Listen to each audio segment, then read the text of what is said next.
I think it's a return to form for Kreator. Not that they really strayed from the path, but I do agree that they've kind of had, some hits and misses with the last couple of records. But this one, through and through, man, I think they showed why they are the reigning kings of German thrash metal, and they fucking showed it here. And I think that this is definitely already a contender for metal album of the year. I feel like they took this album a little bit more seriously than their last two albums. Like you could tell they put a lot more thought and work into this album, and I got the vibes of Hordes of Chaos and Enemy of God. It was a good record.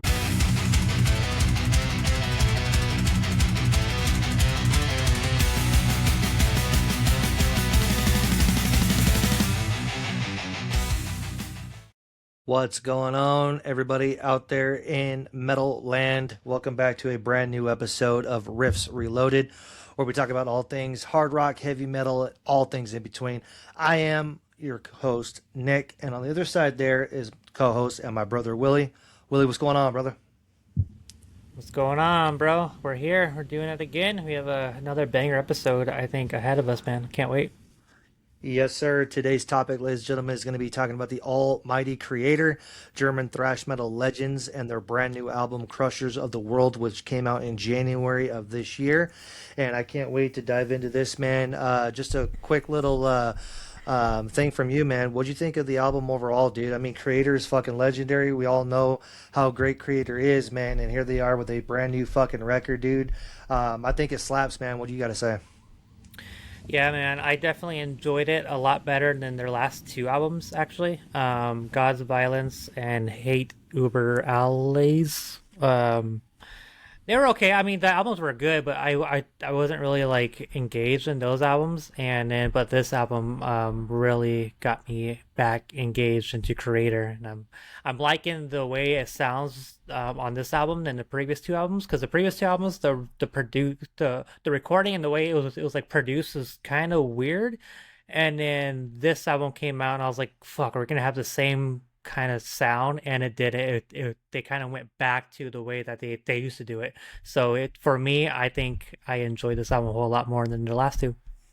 Yeah, I agree, dude. Overall, it was a step up from what they had put out previously. And I mean, when it comes to Kreator, you can't go wrong with Kreator. They're pretty consistent on what they put out.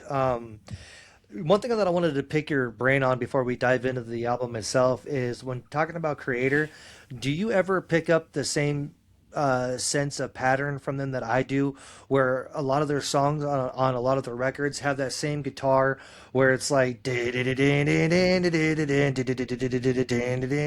like it's their own like signature way of progressing a song. They're all similar to each other but done differently. Have you picked up on that too?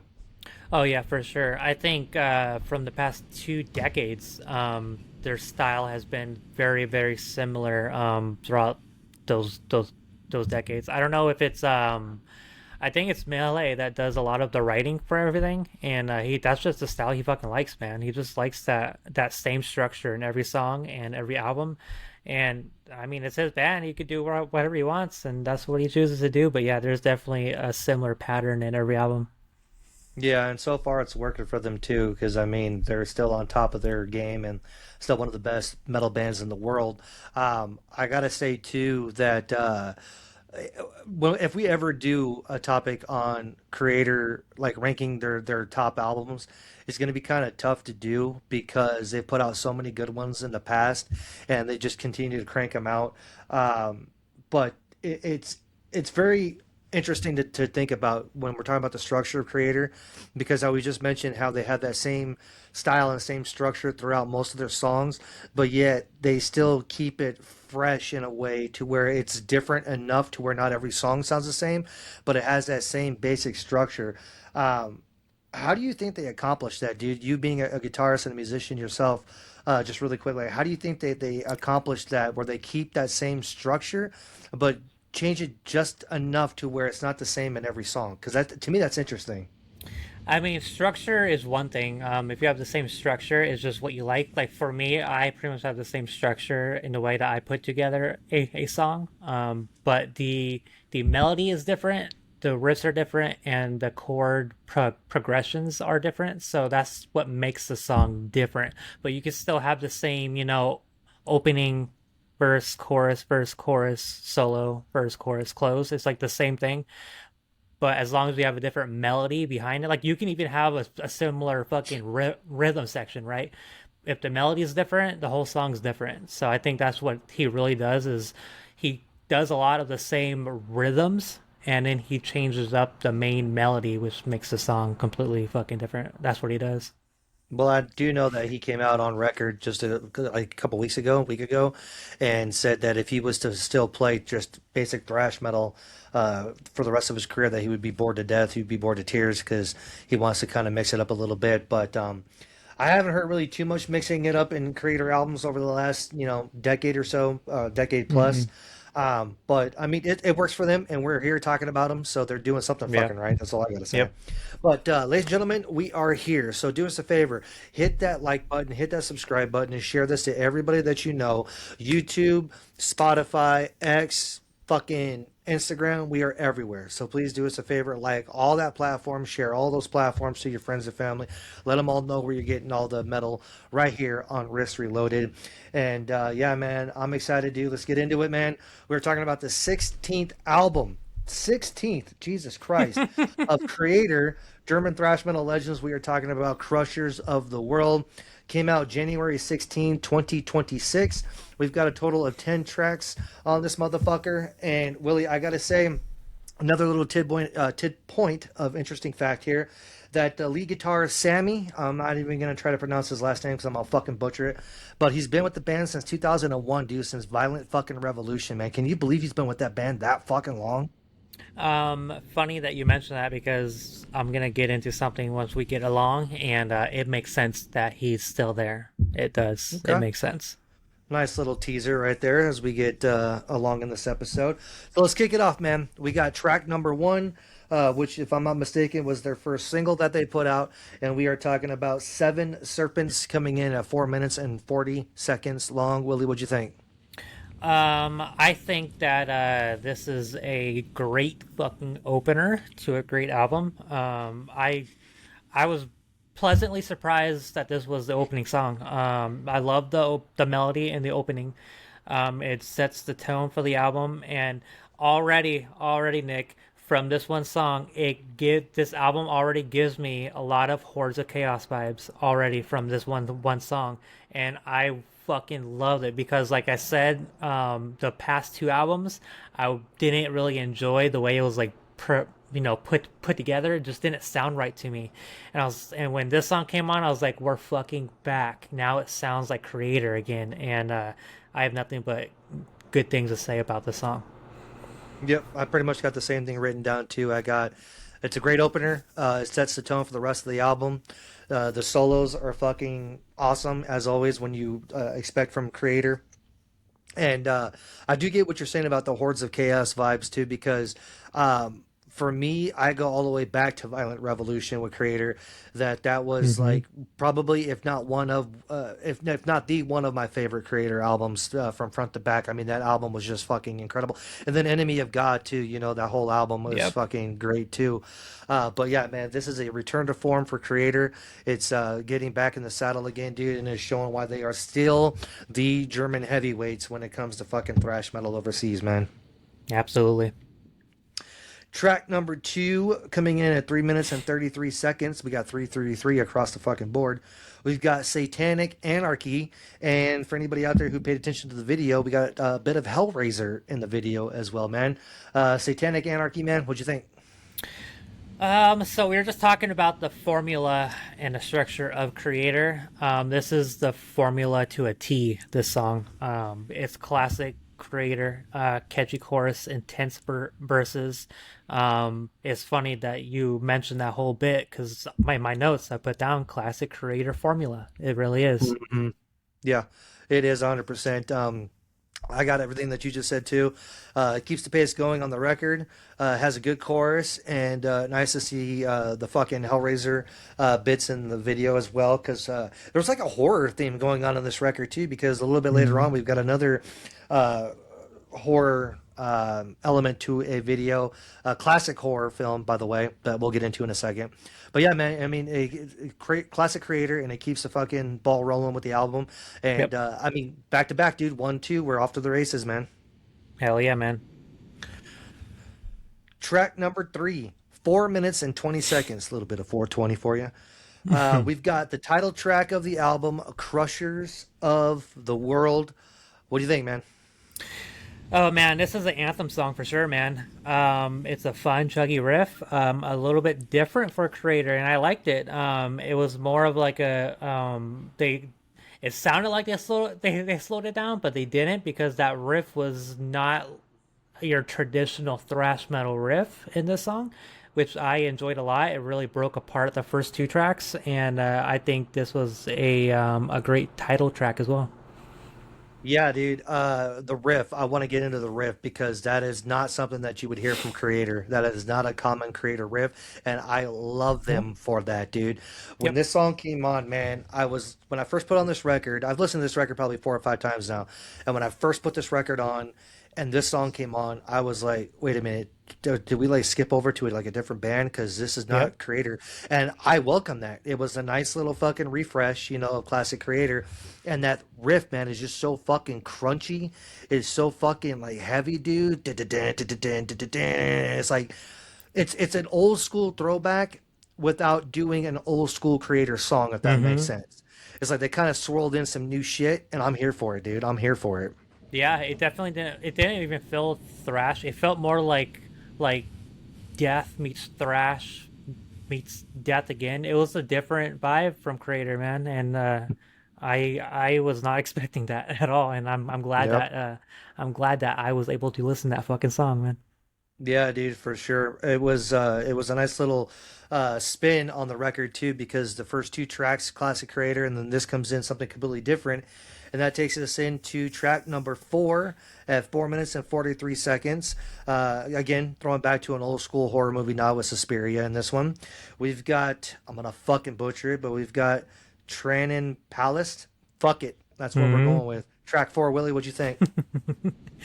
Oh man, this fucking riff. Talking about riffs, man. This was a black and thrash riff, fucking all over the place. I love the melodic riff. The break apart from the fucking thrashy verse and the chorus. The guest vocals were okay. I've heard a lot worse guest vocals on some other bands that we've talked about, but yeah, overall, I think I really enjoy the structure on this song as well. Yeah, I agreed. I got it right here, dude. The riffs were like a black metal-ish fucking riff to it. It was a very heavy fucking song. I think the guest vocalist did a really good job too. In this one, I know we're kind of like, 50-50 on guest vocalists on some of the tracks that we cover here on this podcast, but I really enjoyed this song, dude. And I think at the first two songs were typical Kreator. The third one was completely different, and this fourth one comes in that was different from the first three that we heard. So we're Yep. on a good path so far on like how this record's flowing, and that takes us to track number 5. We've got Barbarian coming in at 4 minutes and 40 seconds. Before I give my take, what'd you think? I think it was just a good song for the good placement. It brought you back to the heaviness of this album.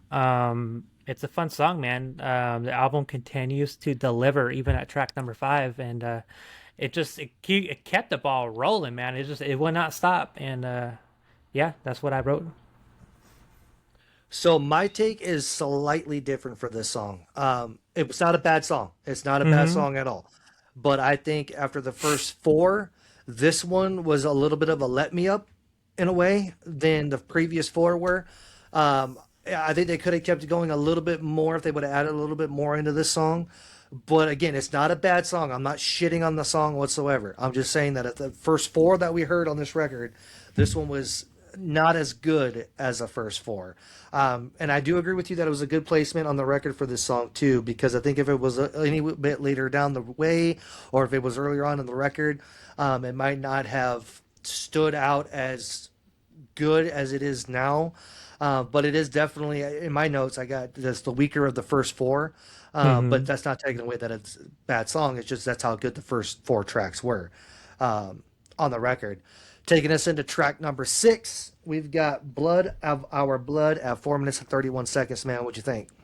I love this fucking song so much, dude. This is a perfect song, man. And this song takes me back to Enemy of God, 100%. Mm-hmm. This feels like I was listening to that fucking album all over again. I love the vibe of this song. The fucking riffs are fucking beautifully done. The fucking the harmonizing of the fucking guitars are classic Kreator. I have nothing bad to say about this song. I don't either, dude. I've got in my notes that this song is fucking awesome. It's a true thrash fucking song, and it's a fucking song that you want to get in the fucking pit and throw down for sure, dude. Yep. Classic fucking melee vocals too, dude. Just fucking screaming and hollering during the chorus. There's not a bad fucking thing that you can say about this song, and I really hope that when they go out on tour for this record, that they fucking pull this out and play the Mm-hmm. song live, dude, because this song deserves justice on that live stage. It does. Track number 7, 4 minutes and 1 seconds. We've got Combatants, man. What'd you think? So I think my vibe for this one is what you had for Barbarian. It's a good song. It is. It's a good placement for this song. At track number 7. Nothing too different from this song. It's a good chorus. It's a good song, but yeah, it just didn't really stand out as much as the others for me. Yep, I pretty much got the same thing in writing here. I got it's a decent song. It doesn't hold up with the rest of the songs on the record. I think if they would have done without this song on the record, it would have been just fine. It is what it is. I mean, it's decent, but it's not anything to like write home about or whatnot. If it was off the record, I don't think we would have been missing much at all. No. Track number 8, 5 minutes and 5 seconds. We have Psychotic Imperator. What'd you think? Oh man, this is a top contender for song of the album for me. I fucking love the fuck out of the song, man. The use of the minor chords in the opening, it makes it feel atmospheric for Kreator, and then it's very. So this we're talking about the whole time of Kreator's formula. This is not their formula at all. This is completely fucking different, and I fucking loved it, man. It's a great song. The great solos in the song, the sick intro, and that minor chord, man. When it goes from the fucking major to the minor, it like hits the fucking soul. I don't know what it is about the song, man, but I like the song. Yep, I got great guitar work, head banging vibes all the way through. It's a fucking really good, heavy fucking song, man. And it's got some of the moments in the song too where you just kind of like gotta sit back and be like, you just want to like throw some shit and fuck some shit up. I do agree that this was a very fucking good song and a very good placement on this fucking record as well. It is absolutely. Track number 9, 3 minutes and 52 seconds. We have Death Scream, brother. What'd you think? Man, what a fucking vocals, man. This was a song that I had to mention his fucking vocals on. When he's fucking screaming Death Scream, man. You're like, yep, this is Death fucking Scream. But it's a fun, energetic song, man. Intense chorus, vocals are on point. It's, again, another banger song. Yeah, I got written in my notes here that at the 2 minute and 7 second mark in this song is when the song fucking just shreds with that fucking riff, dude, and it's a get in the fucking pit song. It's a heavy fucking song. The solos throughout this entire fucking record are classic fucking Kreator, classic fucking awesomeness. And yeah, man, they didn't miss the mark on fucking Death Scream, dude. And this is another little hidden gem on the record that they should pull out and play live too. Yep, I agree. Closing out the album, man. I can't believe we made it here already, dude. We got track number 10, 4 minutes and 58 seconds. We've got Loyal to the Grave, man. What'd you think? So one thing that Kreator usually does pretty damn good is a good opener and a good closer, and they did it again. This was a good closer for this album. It kind of encapsulates the entire album's vibe into one song. It kind of takes it back to the vibe of the first opening song, which is pretty fucking sick of how they did that. But good closer, Kreator. It's a good melody. It's catchy. It's what you get with Kreator. But yeah, nothing bad to say. Yeah, I agree, man. The vocals on this song, again, were fucking tremendous. The guitar work, again, was fucking tremendous. It is a great fucking closing song to this record. I do agree with you that they do have a good track record of a fucking banger opening and a banger closing. And for all of you out there that paid attention to this show in the past, you know how I'm a stickler for a good opener and a good closer. And this one definitely fucking delivered, man. Um, Overall, dude, there's not a lot of bad things really to say about this record other than those two songs for me that were kind of iffy. But again, they weren't bad songs. It was just with all the other good ones on this record, it's just hard, to have them, compete with the rest of the songs. But a Yeah. fantastic fucking album nonetheless, dude. Yep. Yep. I have nothing bad to say about it either. I wasn't excited to go into this album because of their last two. I was like, man, it's gonna sound like it was sounding, but no, I'm so glad that they changed it up because this album, I think, is a big comeback for them. And for me, I feel like they took this album a little bit more seriously than their last two albums. I you could tell they put a lot more thought and work into this album. And what we're saying about fucking Sammy, he's been there since 2001, and I got the vibes of Hordes of Chaos and Enemy of God on this record, and it just shows, man. It was a good record. Yeah, I think it's a return to form for Creator. Not that they really strayed from the path, but I do agree that they've kind of had, some hits and misses with the last couple of records. But this one, through and through, man, I think they showed why they are the reigning kings of German thrash metal, and they fucking showed it here. And I think that this is definitely already a contender for Metal Album of the Year, man. Yeah, I mean, we're only in fucking February, but it was a strong start to the year, man. You can't argue that. Yep, agreed. Favorite track on the album? Man, this is hard. It's either gonna be Blood of Our Blood or Psychotic Imperator, and I think it might be Psychotic for me, man. Okay, okay. I got one of the two that you picked. For me, it was either Blood of Our Blood or the title track, Crushers of the World. And I think I gotta go with Crushers of the World, man, just because it was such a Okay. different sound, different riff that we're used to from Creator, and it was nice and refreshing. And like it was the only song on the record that really like made me go, wait a minute, am I listening to the same fucking record here? Like, what happened? And Yeah. for a good thing, for a good thing. So I think I got to go with the title track of this album, man. Least favorite. I think I'm gonna have to pick Combatants. That really didn't really do much for me. Yeah, I think for me it was a toss up between Combatants and Barbarian, but I think I gotta agree with you, dude. I think Combatants is probably the weaker. And again, not a bad song. It's No. just placement in the way the rest of the songs were on the album. I think it lacked just a little bit more than some of the other songs. So I think I gotta agree with you that Combatants was probably my least favorite on this record, man. But For sure. overall, dude, a fantastic fucking record, dude. I think that Creator is on the right path. If and when a 17th album happens, dude, I think they're in a good place, man, to come out with another fucking banger after this one. Yeah, man. I'll give them maybe 3 to 4 years. That's the time frame they usually do it. So by the end of this decade, I'm for sure we'll have another Creator album. Well, fucking Melee, dude, is only fucking 58. He'll be 59 this year, and I say only. But, compared to some of the other metal guys that are out there that are still going strong, he still shows that he's got the vocals and the fucking Hmm. capabilities of keeping Creator going. So, by the time another record comes out, he might be 62, 63, which may be the end of fucking Creator. But, I mean, I'm looking forward to seeing what Creator has in store for us in the future, and I hope another fucking full blown U.S. tour, headlining tour, is in the works in 2026 because I would love to see fucking Creator on the main stage one more time. How many times Yep. have you seen Creator?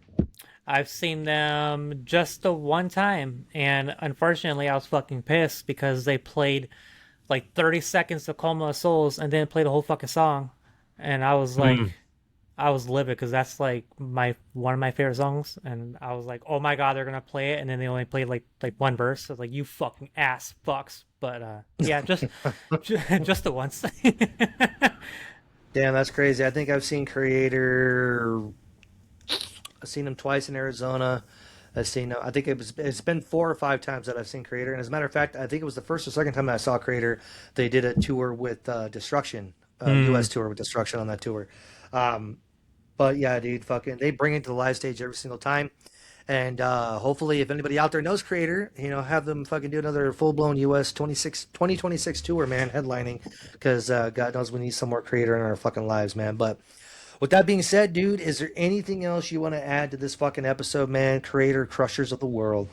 Nah, man, I really enjoyed the album. I enjoyed this episode, and again, I want to encourage you all to share this episode, share the channel. I think if you're a Kreator fan and a heavy metal fan, all your friends and family would definitely like this episode as well. So go ahead and share it to them and tell them to subscribe as well. We would definitely appreciate all of your support. But yeah, man, it was a fun episode, bro. Yep. I couldn't have said it better myself, man. Putting the bookends to this episode. As he said over there, fucking like the video, subscribe to the video, send it out to everybody that you know, and fucking let them know that we are talking all things heavy metal and hard rock here. And by the way, speaking of all things in between, Willie, do you want to give a little teaser, hint, or just give it the fuck away of what we're doing next episode? Well, we got another debut album for y'all. If you are familiar with our channel, we do a lot of debut albums, the battle of the debut albums, and our next one is going to be another classic rock.